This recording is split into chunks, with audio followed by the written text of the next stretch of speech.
Hey guys, welcome back to the Kroot Shed. You can see all the work that I did in the last video right here, and to watch that video, click the link down below. In this video, I am going to get a pair of rigs into 2 more octominers. But before we get to that, let's get to our sponsor.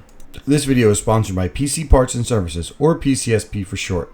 Summer's here, and if you want to keep mining through the bear market to stack your coin of your choice, you need server cases, and there is nowhere else you can get a fully working octominer complete with Hive support for a better price. This is a turnkey solution. All you have to do is install your GPUs, flash an SSD, and you are ready to mine. Usually shipping kills the cost of any affordable server GPU mining cases, but PCSP offers free shipping in the US. Use code KROOT5 for 5% off your order, which makes these things cost under $300 with free shipping in the US. That is wild. So thanks again to PCSP for sponsoring this video.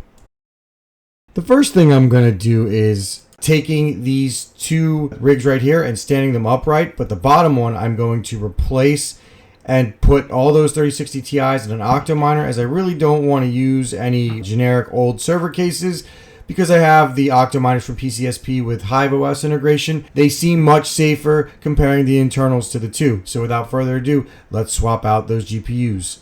Alright, so here's the 3060 Ti's in that rig that I got from a buddy of mine, and I'm going to take all 12 of these out and move them to the octominer. That Asus Co at the end is not going to fit, so I'm going to replace it with another one.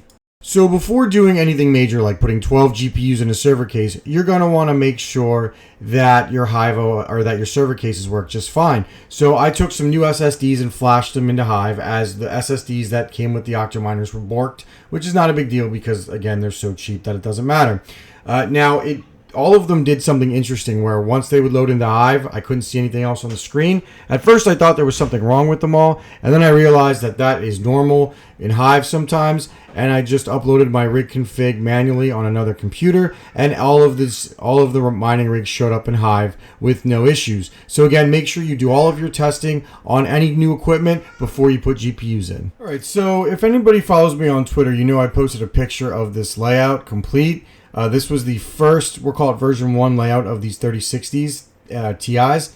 Now, I know I botched this, if we're being honest, because there's no room for any of these cards to breathe. I took the Co out because it wouldn't fit in there, and I took the Gigabyte out because I thought it wouldn't fit. So what I was trying to do was just make them look nice, but I realized I was absolutely cutting off the airflow, because if you look at the way the founders are, there's no way for the air to move through the heat sinks. I had a little more spacing in that older case, so it worked out, but obviously this became a problem and I had to redo it. So after testing, I quickly realized I had a few problems. The first thing was I had a bad GPU. The second thing was the spacing on these GPUs are bad and there's no room to breathe.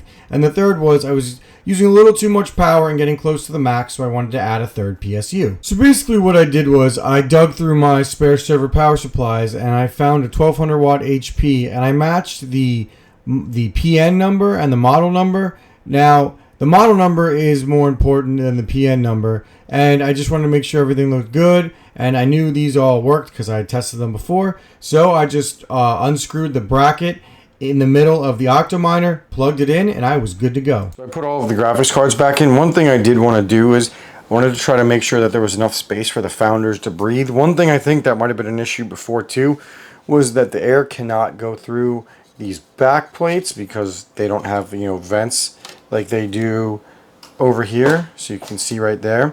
So what I tried to do was I tried to make space so that the air can actually leave. Sorry that the lighting isn't the best. That the air can actually leave from all of the gaps, as you can see right here, and I have that on all of the founders. So basically every GPU has a gap either in the back or in the side where airflow can go out. So I hope that'll improve the cooling pretty drastically of all of these models. So we're gonna get this sealed, we're gonna get the wires in, we're gonna get this sealed up, we're gonna close it up, and we're gonna start, we're gonna make sure it works. Okay, so here you can see the 3060 Ti rig deployed right next to the 12x3070 rig and next to the 6x170HX rig. All 3 of them are PCSP octominers, and they're working fantastic. And you can see how much space they take up and how tall they are. They're the same height as the custom 57XT rig that I built, and then the Virtue case right next to it. So I plan on probably maybe putting one more on that shelf, and then we'll call it finished. The final order of business for the day is to get that 6x3070 Ti rig into a third pcsp octominer. If you notice, that last GPU, the MSI one, is really long, so I think I'm going to have to get creative to fit it in the miner. So if you watched my review, and I'll put a link down below on the octominer from pcsp, you will notice that larger GPUs do not fit unless you get creative and remove the fans, which is what I am about to do right now. We're going to do some unedited sound here because I don't want to lose my train of thought. So when putting these back in on the outside to save room, I thought about just trying to pinch the wire through, but I don't think that that's safe, nor do I really want to do that. So another thought I had was if we just take the wires, run them outside the case, and run them right through the hard drive slot. And I can put the hard drive, just lay it flat in here. It's honestly, it's not a big deal. It's nice to have, but I'm just trying to make extra room for these fans. Obviously, sometimes this is not ideal, but when you have $300 octominers, you can't really complain. So we're gonna go ahead and try drilling this in, try connecting all 4 of these like this, and running the cables through here and see how it goes. One thing you actually want to make sure you do is make sure the fans are wired to the correct length. This wire was way too short to be over here, so I had to unscrew it. So you want to make sure that the fans have enough length to get through. So look at the wires, and the one with the shortest wire, put it closest to the fan controller. All right, here it is. You can see that we've got the fans wired in safely. We've got the grills on for extra safety. We don't mess around here. Whoops. And then the wires go right through here.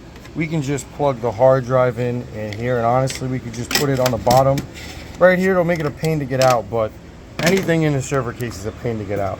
So I'm happy with it. It's going to give us a lot more room in the case to fit the next batch of GPUs that I plan on putting in here. It's a 6-card 3070 Ti rig that's going to go in here, and this is not that much work, and it's pretty safe, and I'm pretty happy with the results, and it will not affect airflow at all. Alright, to make sure that when you reinstall these fans you have Hive integration enabled, you have to install the fans on the first 4 pins on the top row closest to the edge of the case. Woo! This is what a rig looks like that hasn't been touched in over a year. This thing's just been old reliable, running with no issues. As you can see, it's, besides being dusty, it's in perfect shape. So we're going to take this rig apart. I got to figure out what I'm going to do with those parts, and we're going to put all 6 3070 Ti's into the newly updated octominer. First thing we did was put the GPUs in. There's only 6, and even though this thing can hold 12, I like to have these spaced because 3070 Ti's are GDDR6X memory, so I want them to be sufficiently cooled. So I only went with 6 in here, and honestly, that's fine. Again, these things are so cheap, it's really hard to complain about only being able to put 6 in. You can see I rewired it, and you can see the big chunky MSI card fits because the fans are on the outside.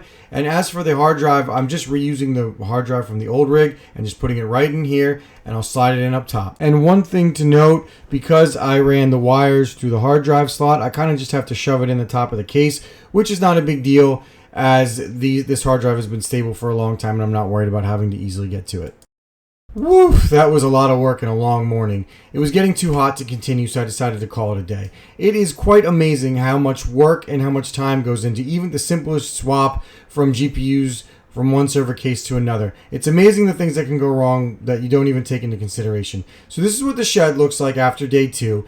I'm happy that everything is basically in server cases, and you can see that 3070 Ti rig, how good it looks up there. I wasn't able to put the bar on, so I had to lay it flat, but look at that thing, and it cools great. So thank you to PCSP for sponsoring this video. Stay tuned for the next part of the Kroot Shed update. It's going to be a good one, guys. So thanks again for watching. Please like and subscribe for more GPU, CPU, and crypto mining content. And make sure if you're going to buy one of these octominers, use code Kroot5 to save 5% off. Thanks again, guys. Krootman